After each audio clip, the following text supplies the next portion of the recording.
Deuxième partie de cette intervention sur l'article du Courrier international de cette semaine, numéro 1537 du 16 au 22 avril 2020, quand Internet sera chinois, Financial Times du 27 mars dernier.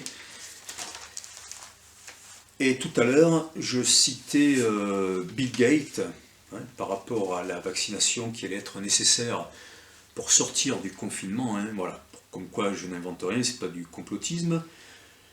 Gates Foundation says we'll need to work together to vaccinate 7 billion people. De Paul Hanley de l'AFP. La riche Bill et Melinda Gates Foundation a appelé mercredi pour une coopération mondiale pour préparer des vaccins contre le Covid-19. Et voilà, donc c'est une dépêche de l'AFP.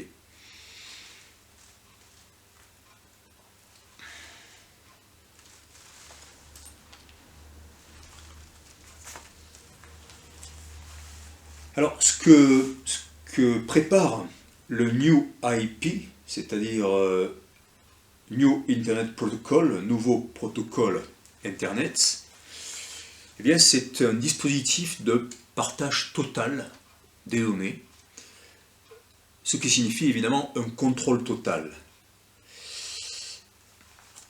Sheng Jiang, le directeur de Huawei, a affirmé que des chercheurs y étaient déjà. Et dans les membres de l'Union internationale des télécommunications, UIT, qui se trouve à Genève, j'en parlais dans la première partie, il y avait réuni des personnes du Royaume-Uni, des USA, des Pays-Bas, de la Russie, de l'Iran, de l'Arabie Saoudite et de la Chine. Et si le modèle chinois est accepté par rapport à l'Internet plus libéral, qui est celui d'aujourd'hui, eh bien cela signifie qu'il faudra que chaque internaute, dans les pays où ça aura été accepté, ce modèle chinois, devra demander pour toute opération à son fournisseur d'accès Internet s'il peut réaliser cette opération.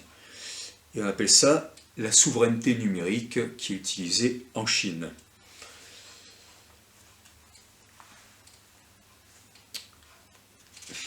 En Chine, en Iran, en Arabie Saoudite, c'est quelque chose qui est déjà en cours. Et en Russie, Huawei a aidé la Russie à se couper complètement du réseau mondial à certains moments où eh bien, le pouvoir de Poutine l'a demandé. Et la Chine voudrait bien imposer ça aux autres États parce qu'évidemment ça lui simplifierait la tâche et dans la lutte commune, par exemple contre le virus ou contre le terrorisme islamique ou contre des anarchistes ou d'autres, eh bien, par exemple, et sous prétexte évidemment de souveraineté des États, alors qu'on sait bien sûr que les États ne sont pas souverains mais dépendent d'immenses réseaux financiers auxquels appartiennent les journaux, donc les journalistes, voilà, eh bien voilà, ça simplifierait évidemment la tâche à la Chine. Comment se passera l'adoption de ça? Eh bien ce sont les États qui vont décider de garder Internet à l'ancienne, avec le risque effectivement qui est de l'infiltration d'autres États. Alors on pense à la façon dont la Russie a pu influencer les élections, par exemple aux États-Unis, ou en France, à travers Trump ou Facebook ou Marine Le Pen. Voilà. J'espère ne pas mélanger les choses, bon, j'en suis sûr par rapport au Front National. Mais bon, on voit que Emmanuel Macron était censé nous défendre du Front National, parce que sinon il y aurait un effondrement économique et une dictature, et bien finalement on est en train d'avoir les deux. Alors bon, ça se serait peut-être passé avec Avec le Front National, peut-être bien, hein, mais en tout cas, bon, on n'est pas dans une bonne situation. Et alors là, l'article parle de Patrick Falstrom, qui est un des pères d'Internet. C'est un Suédois, un anticonformiste, cheveux longs, qui est extrêmement inquiet. Lui, il a été recruté dès le début des années 80 pour travailler sur Internet, hein. Et à l'époque, Internet était un espace de liberté, un espace de créativité, même si très vite, évidemment, ça a été récupéré par l'armée, hein. Mais il est extrêmement inquiet par rapport à ça. Alors, bien sûr, il y a le prétexte de la pédocriminalité, mais quand on regarde l'histoire de ces crimes, on s'aperçoit que eh bien, malheureusement, ils ont des dizaines et des dizaines, des centaines, même des milliers d'années, et qu'ils sont toujours là à cause du silence des familles, de tout le monde, hein, et de la complicité, malheureusement, il faut le dire, des pouvoirs publics, d'une partie, je dis bien d'une partie des forces de l'ordre, probablement, et de la justice, de ceux qui les protègent, hein. Sinon, mais ça pourrait pas se passer comme ça. Alors, encore une réflexion personnelle, comment réagir? Eh bien, le mieux, on pourrait dire, quelque part, ça serait de boycotter Internet et d'échanger en se rencontrant directement, mais évidemment, là, on est dans une situation de confinement. On sait déjà qu'on est complètement observé, il y a eu des choses dénoncées par Snowden, donc on sait qu'on est observé, mais il y a encore de la liberté, et ben, s'il y a des millions de personnes qui sortent dans la rue pacifiquement, lorsque ça sera autorisé pour dire non, on veut exercer notre démocratie, puisque se disant on est dans une démocratie, il y a des experts qui ne sont pas de l'avis de confiner tout le monde parce qu'il faut développer une immunité, hein, un mot qui rime d'ailleurs avec humanité, tout en protégeant véritablement les plus exposés, parce que oui, nous sommes humanistes, et bien quelque chose d'autre est possible, et pas pour le pouvoir des banques et de ceux qui ont amplement prouvé que la Terre et les hommes, c'est eux qui les avaient mis à genoux. Donc c'est pas avec plus de soumission encore qu'on va résoudre ce problème-là.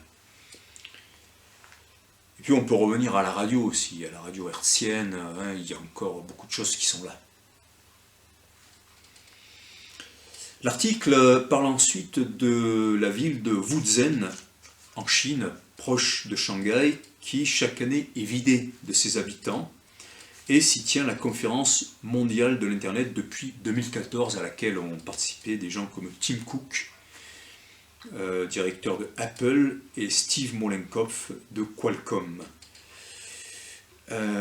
Du côté de la Chine, la censure a commencé depuis les années 90 avec une armée de censeurs, mais finalement c'est pas suffisamment efficace, même si traiter le président chinois Xi Jinping, je ne sais plus, c'est en lien avec une pâtisserie, hein, ça peut aller jusqu'à 2 ans de prison. Vous voyez à quel point ils ont le sens de l'humour, hein, et ça c'est quand même très très grave. Mais les mailles restent trop lâches encore de cet immense filet. Du coup, la Chine est à la recherche d'autres choses, des gens qui s'autocensurent, évidemment, c'est le mieux, avec la peur du virus, hein, c'est excellent, et la nouvelle technologie.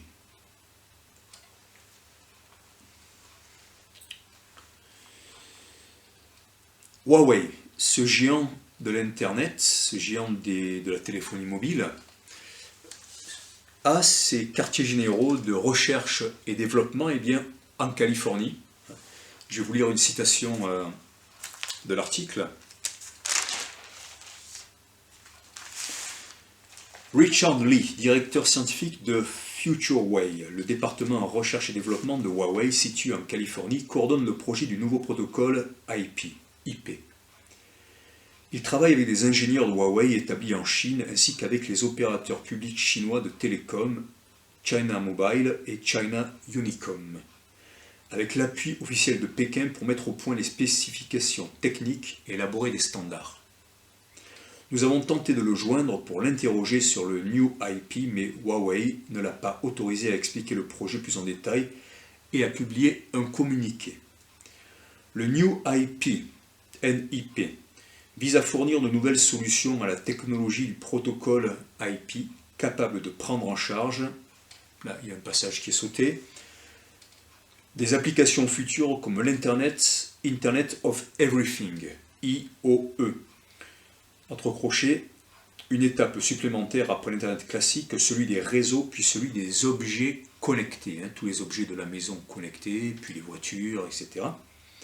Tout ça évidemment avec des caméras partout qui sont déjà là, et puis les antennes 5G qui relient tout ça, et des drones, bien évidemment.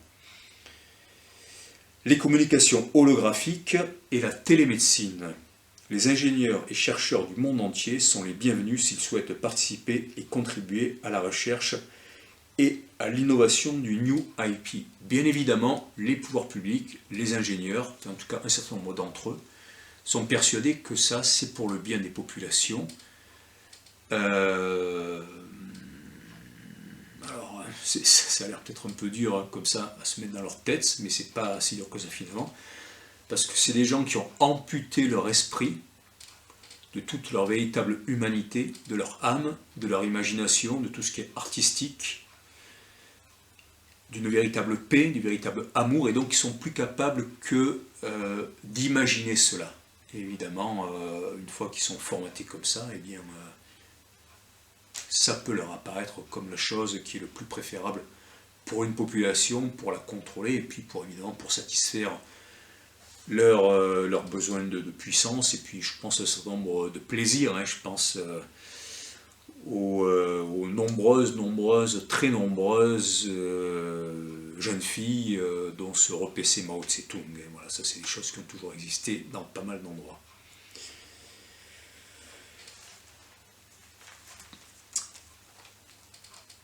Alors, il y a des détracteurs de cette technologie qui considèrent qu'elle n'est pas au point.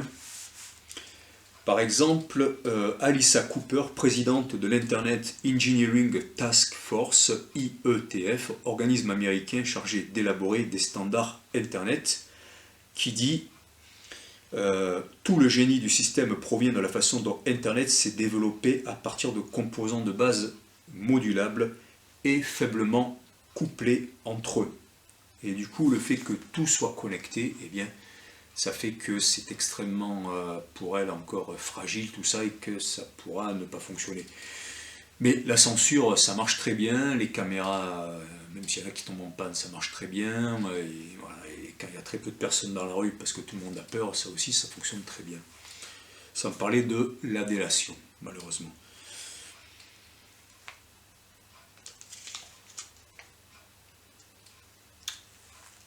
Donc, la nouvelle technologie Internet est déjà couplée en Chine avec un système de crédit social, j'en ai parlé tout à l'heure, c'est-à-dire qu'on a un permis de citoyen à point, et plus on commet des actes répréhensibles au vu de l'État chinois, et plus ça le fait diminuer jusqu'à ce que ça bloque l'accès à son téléphone et à tout le réseau. Voilà, donc on est numériquement mort à ce moment-là, mais pas humainement, évidemment. Si on a des livres, si on a des contacts, eh bien, on peut continuer à exister.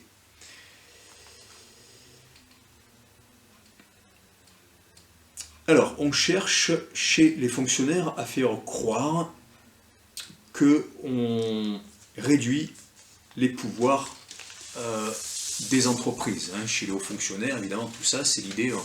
Eh bien, évidemment, les États vont reprendre le pouvoir par rapport aux entreprises, par rapport aux multinationales. Alors, c'est en partie vrai sur la forme, mais on voit comment les deux s'interpénètrent.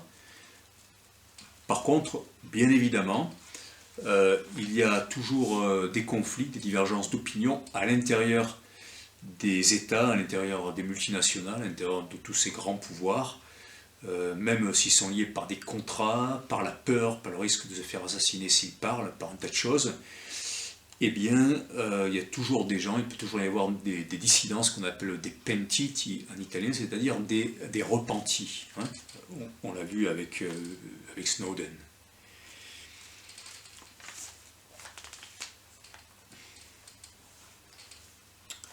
Je vais vous lire maintenant une déclaration d'indépendance qui avait été faite par un ancien membre des Grateful Dead, le groupe de rock, John Perry, qui déclarait ceci: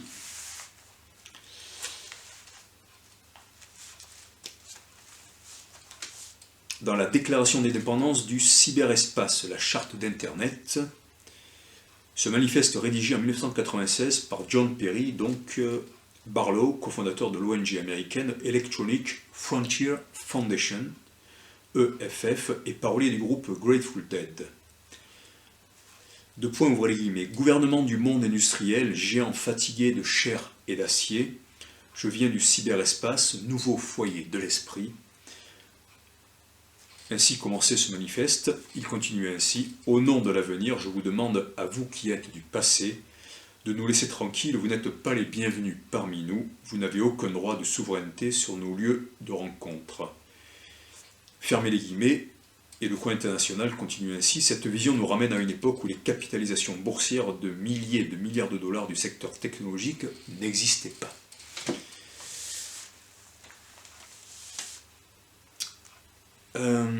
Le chef du département du bureau de normalisation des télécommunications de l'Union internationale des télécommunications de Genève s'appelle Bilal Djamoussi. C'est un Tunisien et il déclare ceci: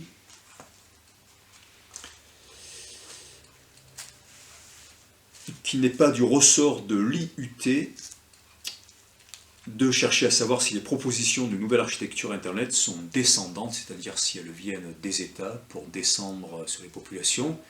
D'ailleurs, évidemment, ça c'est en contradiction avec les principes du libéralisme, de l'absence de frontières, du laisser-faire, laisser-passer, hein, les bases du libéralisme du XVIIIe siècle, qui était censé, par le trickle-down effect, vous savez, alors effectivement, ça c'est un mouvement descendant, c'est-à-dire que la richesse qui venait des forces de travail des populations, elle descendait ensuite le long des coupes comme dans une fontaine de champagne pour retomber sur la population, hein, ce qui malheureusement a très peu eu lieu parce que bien l'homme c'est pas une cascade, hein, c'est pas un réseau, ensuite c'est pas un bassin versant, il est capable de capitaliser, de garder pour lui, de transmettre uniquement à certains descendants, d'acheter plein de choses et de continuer à affamer en exploitant les autres.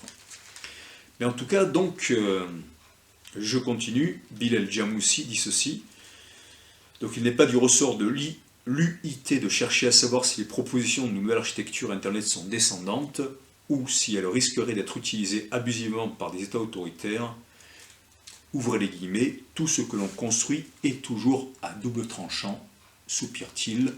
On peut utiliser n'importe quoi en bien ou en mal et c'est la décision souveraine de chaque État membre. Fermez les guillemets.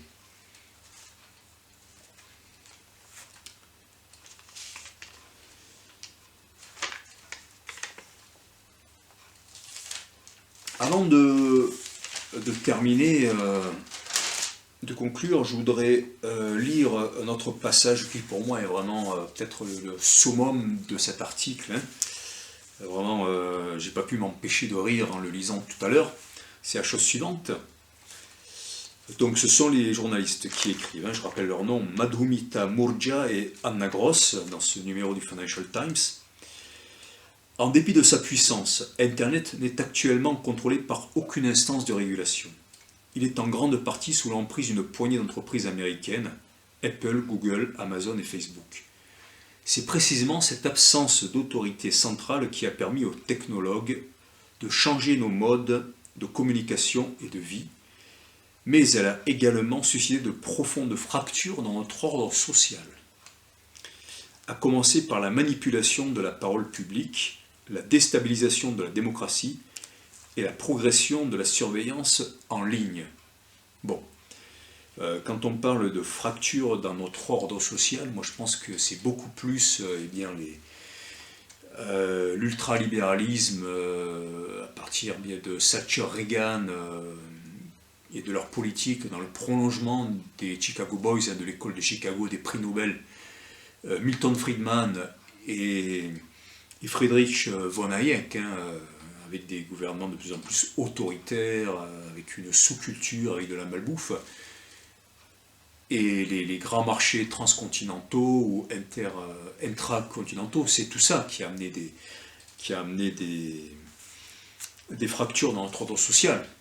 C'est pas Internet. La manipulation de la parole publique, ce sont des journaux qui existent depuis très longtemps, par la presse écrite, par c'est des médias qui sont télévisuels, qui sont radiophoniques. C'est tout ça qui a amené la manipulation de la parole publique. La déstabilisation de la démocratie, eh bien, depuis longtemps, ceux qui sont élus dans les gouvernements, ils sont placés par des banques, par des intérêts financiers. Voilà, je veux dire, il suffit de voir qui ont été les conseillers de Hollande, de Sarkozy et Emmanuel Macron directement en provenant de la banque Rothschild, comme c'est le cas de Georges Pompidou.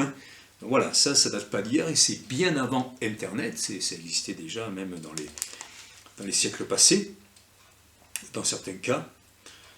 Et la progression de la surveillance, eh bien, à l'époque du fascisme, du nazisme, de l'Union soviétique, de la Chine depuis très longtemps, et du Cambodge, et, voilà, et de pays soi-disant démocratiques, les États-Unis, les gouvernements ultralibéraux de l'Amérique du Sud, après les plans de Condor, justement, organisés par les Chicago Boys, la CIA, tout ça, eh bien, ça existait déjà, tout ça. Donc comment ces journalistes qui écrivent dans ce prestigieux Financial Times sont capables de dire des inepties pareilles?